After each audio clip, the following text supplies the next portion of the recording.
Están en todas partes. Son ondas que perturban el aire y luego llegan a nuestros oídos.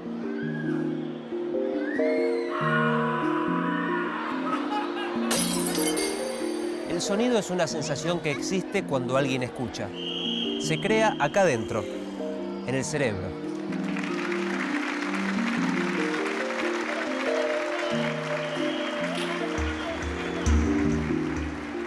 Metrología de la acústica, o la potencia e intensidad sonoras en su justa medida.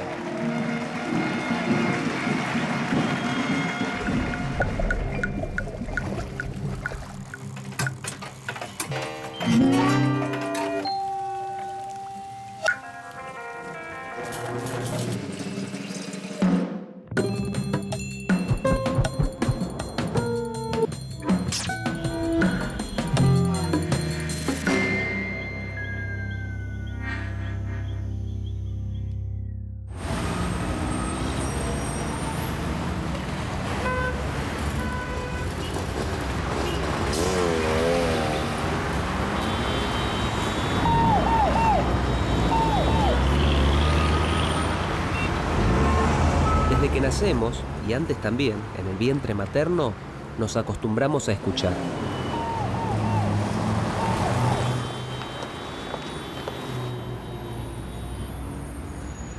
Es un estímulo que viene de afuera y a simple vista es difícil de rechazar, incluso cuando perturba. Esos sonidos que molestan, los más fuertes son los ruidos. Al tratarse de una sensación auditiva inarticulada, desagradable y no deseada, suele interferir en la comunicación entre las personas o en sus actividades.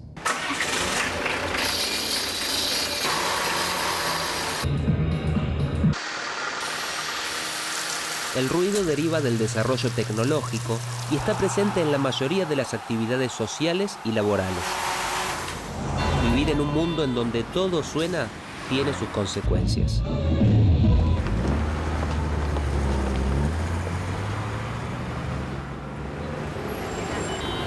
Es que el ruido ambiente, cuando supera ciertos niveles, provoca trastornos auditivos, algunos irreversibles.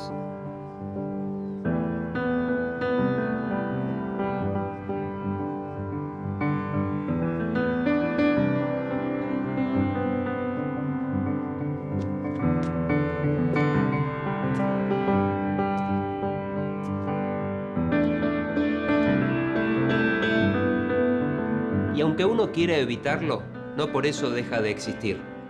Los metrólogos establecen parámetros que sirven para medir los niveles sonoros.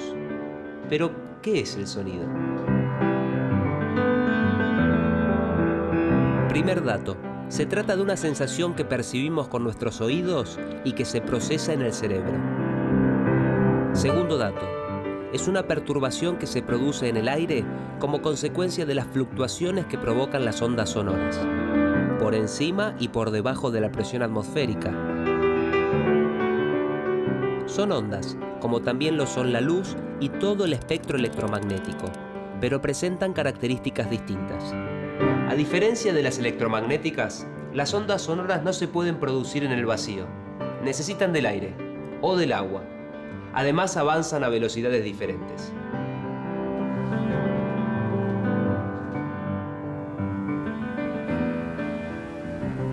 Es que la luz viaja mucho más rápido que el sonido.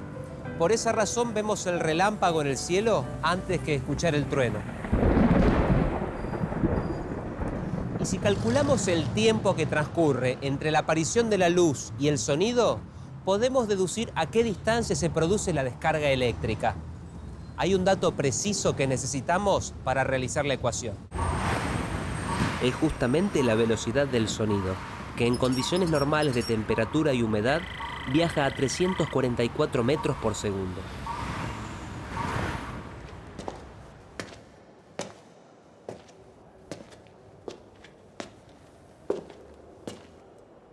Ay, mísero de mí. Apurar cielos pretendo, ya que me tratáis así. ¿Qué delito cometí contra vosotros naciendo? Aunque si nací, ya entiendo qué delito he cometido. El sonido se origina generalmente en un cuerpo vibrante al que se llama fuente. Un buen ejemplo es el cono de un parlante o un diapasón. Solo quisiera saber para apurar mis desvelos, dejando a una parte, cielos, el delito de nacer. Pero la fuente que tenemos siempre a nuestro alcance es la voz. Se emite a través de las cuerdas vocales que vibran adentro de la glotis, en el cuello. Pues, si los demás nacieron, ¿qué privilegios tuvieron que yo no gocé jamás?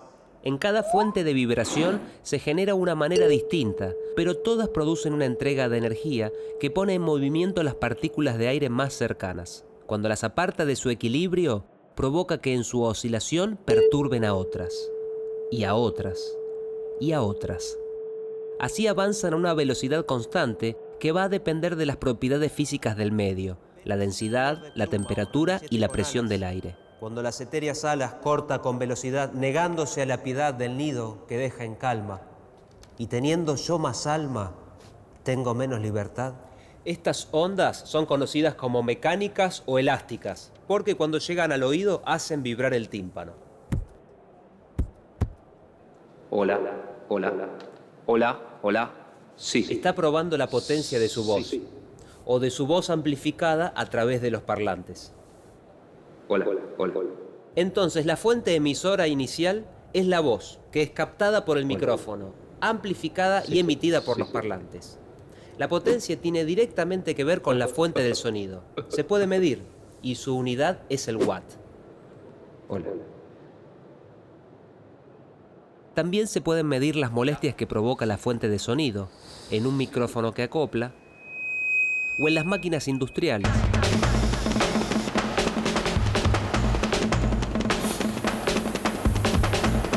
Los metrólogos estudian y diseñan métodos de medición del nivel de ruido que puede resultar nocivo para el ser humano. También analizan diferentes posibilidades para reducirlo, sobre todo en la etapa del diseño de los equipos. A su vez, los sonidos inusuales pueden ser síntomas de la falla de una maquinaria o pueden marcar el momento exacto en que necesita mantenimiento. En algunos casos, si se comprueba que el ruido es dañino para los trabajadores, se recomienda un seguimiento audiométrico y la utilización de protectores auditivos. La potencia está en la fuente. En cambio, cuando se habla de la intensidad de un sonido, la referencia es la energía de la onda sonora, que a lo largo de su recorrido se va debilitando. Se absorbe en el aire, en los objetos y en las paredes que encuentra a su paso. La energía que se proyecta por el aire llega a los seres vivos, pero no todos escuchamos lo mismo.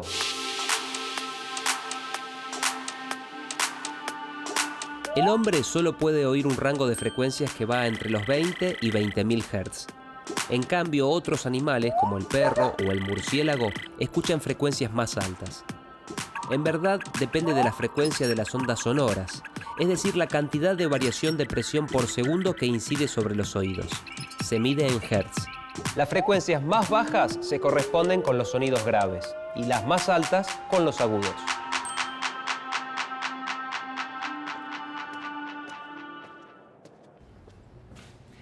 En definitiva, los sonidos resultan de una superposición de frecuencias y presiones diferentes.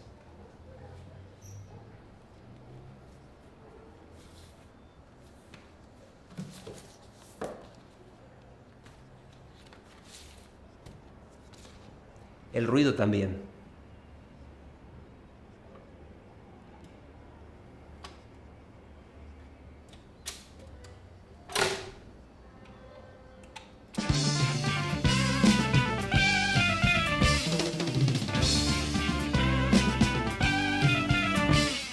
Este es el dibujo que hace una onda sonora.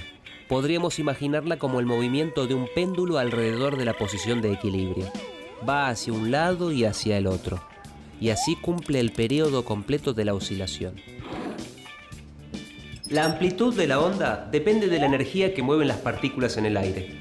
Su unidad de medida es el Bell, aunque para nosotros es más conocido el término decibel, que es nada más y nada menos que 10 veces la unidad de medida. Como los sonidos se desarrollan en una gama muy amplia de presiones sonoras, se utilizan escalas relativas y logarítmicas denominadas niveles. El umbral de audición del hombre se ubica en 20 decibeles. Si la energía es menor, el sonido que llega a nuestro cerebro es más suave. Según aumenta la energía, la amplitud es mayor. hasta que se convierte en ruido. Depende de la sensibilidad de las personas, pero los ruidos entre 100 y 110 decibeles pueden llegar a ocasionar lesiones en el tímpano y otras estructuras del oído medio. Y si supera los 120 decibeles, se percibe como un ruido insoportable que atraviesa el umbral del dolor. Lo demás, lo sabes. El ruido de fondo que se considera tolerable para una persona es del orden de los 40 decibeles, aunque puede variar según la ubicación geográfica y los horarios. Es que no es lo mismo el ruido que se permite en una zona residencial que en un centro comercial o en un parque industrial. Pero además, el mismo sonido que se tolera de día, en la noche puede ser insoportable. Y no se considera lo mismo un día hábil que un feriado. Es así. Para preservar la audición y vivir en un medio ambiente confortable, hay que medir y legislar. A través del decibelímetro, los metrólogos traducen un número en una cantidad para determinar el nivel de ruidos de un lugar específico. Luego analizan si se encuentra dentro de los parámetros aconsejados. Esta es la norma IRAN 4062. Es el protocolo que se utiliza para medir los niveles de ruido que producen las fuentes sonoras y determinar cuándo se convierten en molestos. Los oídos se presentan como más permeables al afuera que los ojos porque no muestran una barrera visible como los párpados. Parecen siempre abiertos. Sin embargo, tienen mecanismos de defensa, pero hay que buscarlos en su interior.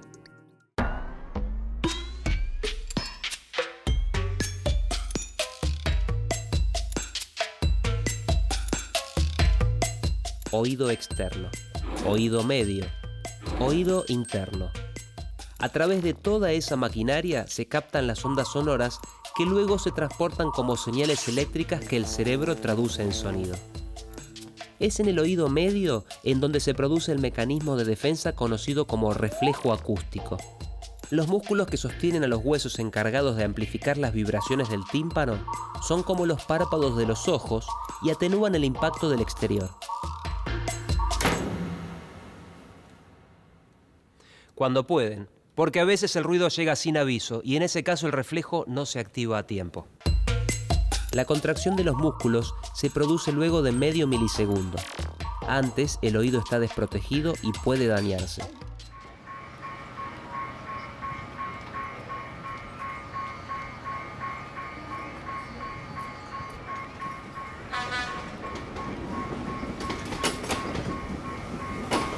Los ruidos están en todas partes y parece que estuvieron desde siempre.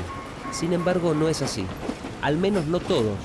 Los ruidos, los que verdaderamente perturban, surgieron con los nuevos oficios originados en la Revolución Industrial.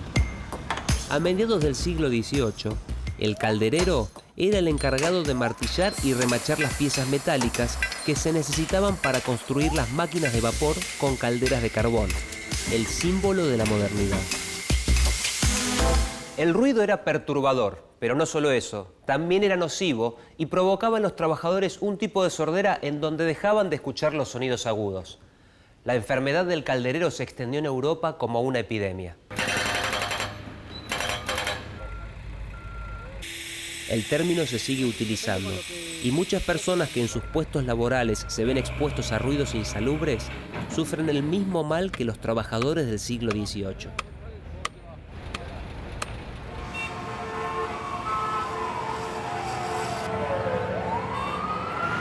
Sin embargo, a diferencia de los tiempos de la era industrial, los niveles de ruido hoy en día se evalúan y se controlan.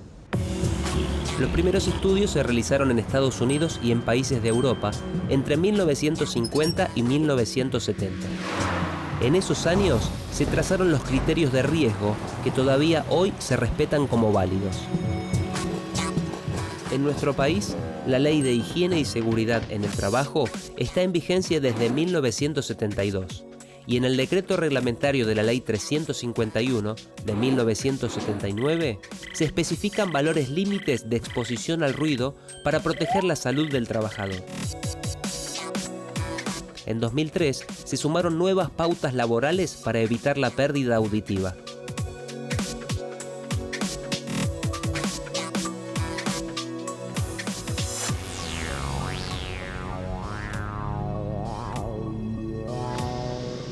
Nivel sonoro continuo equivalente. Así se llama el promedio de energía sonora que percibe una persona en un determinado intervalo de tiempo. Y en el trabajo se toma como referencia el efecto que provoca el nivel sonoro continuo equivalente durante la jornada laboral de 8 horas diarias. Suena extremo, pero según el criterio conocido como energético, que es en el que se basa la ley de nuestro país, el daño auditivo a largo plazo es proporcional a la cantidad de energía sonora absorbida independientemente de su distribución en el tiempo. Un caso aparte, donde además del valor promedio, deben cumplirse un límite instantáneo de exposición. Es el de los ruidos de muy corta duración que se producen de manera abrupta y que son provocados por golpes como martillazos, impactos entre chapas, tubos metálicos o salidas bruscas de vapor o aire comprimido. El ruido puede ocasionar un daño temporario. También puede provocar una lesión permanente al oído. Una de las enfermedades profesionales más frecuentes es la hipoacusia perceptiva, inducida por ruido.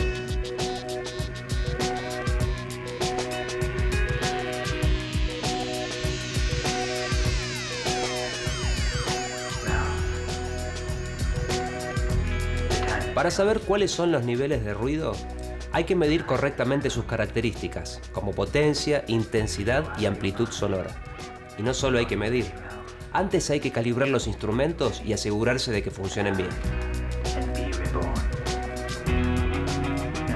Para controlarlos, se toman como punto de referencia instrumentos aún más confiables, que a su vez se comparan con otros más exactos.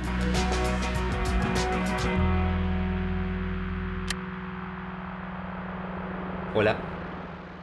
Sí. A la vez, todo instrumento de medición tiene asociado un error. Y toda medición tiene asociada una incertidumbre que hay que conocer y tener en cuenta para que el resultado sea válido. Watt, volts, pascales, decibeles son las unidades para medir el sonido, su potencia, su intensidad, su amplitud. Existen patrones de medida, la base con la que se comparan todas las mediciones. Antes, y en algunos casos aún sigue siendo así, eran patrones materiales, como el IPK del kilogramo que se encuentra en Francia, pero ahora cada vez se intenta que el patrón de medidas responda a fenómenos físicos. Así sucede con el patrón primario de sonido. Se materializa mediante un dispositivo que entrega una señal eléctrica proporcional a la presión sonora incidente. Es el micrófono patrón, y esta relación de proporcionalidad es su sensibilidad. Para medir, conocerla es imprescindible. En Argentina se calibra acá, en el Laboratorio de Acústica del INTI, el Instituto Nacional de Tecnología Industrial, a través del método de reciprocidad. El procedimiento se realiza periódicamente según requerimiento de las normas del Comité Electrotécnico Internacional. Además, se efectúan comparaciones internacionales con otros institutos nacionales de metrología, con el fin de validar los sistemas de calibración y sustentar los acuerdos de mutuo reconocimiento entre los diferentes países. El medidor de nivel sonoro es el instrumento utilizado para la medición del ruido. En su entrada hay un micrófono sobre el que incide la presión sonora. Todos los medidores de nivel sonoro deben calibrarse periódicamente según las normas vigentes. En el INTI se realizan además verificaciones rápidas y sencillas del estado de instrumentos en el uso diario mediante calibradores acústicos. Y a la hora de elegir cuál es el más conveniente, el criterio que rige es el de su sensibilidad.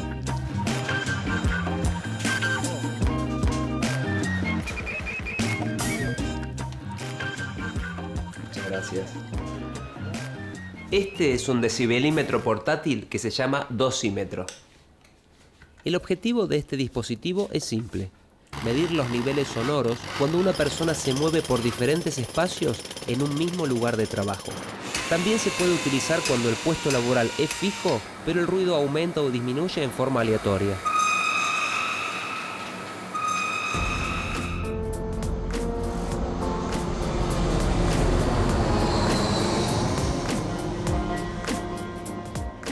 Tránsito, los aviones, sirenas, gritos o simples ladridos. Todo se junta en un gran pentagrama disonante que los metrólogos clasifican para después dictar normas que deben respetarse.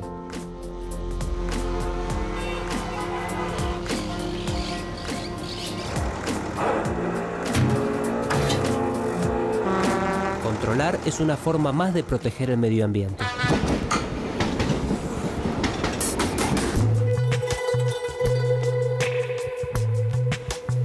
El ruido que contamina provoca trastornos físicos y emocionales, o fallas en la seguridad cuando produce interferencias.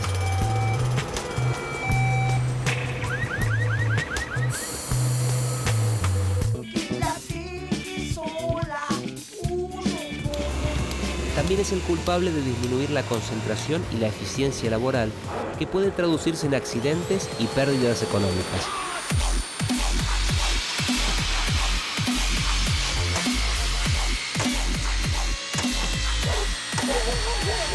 Vivimos en una época asignada por el ruido. Estamos acostumbrados a sentirlo. Y a veces solo tomamos conciencia de él cuando se apaga. Es un intruso de los peores. Hay que medirlo.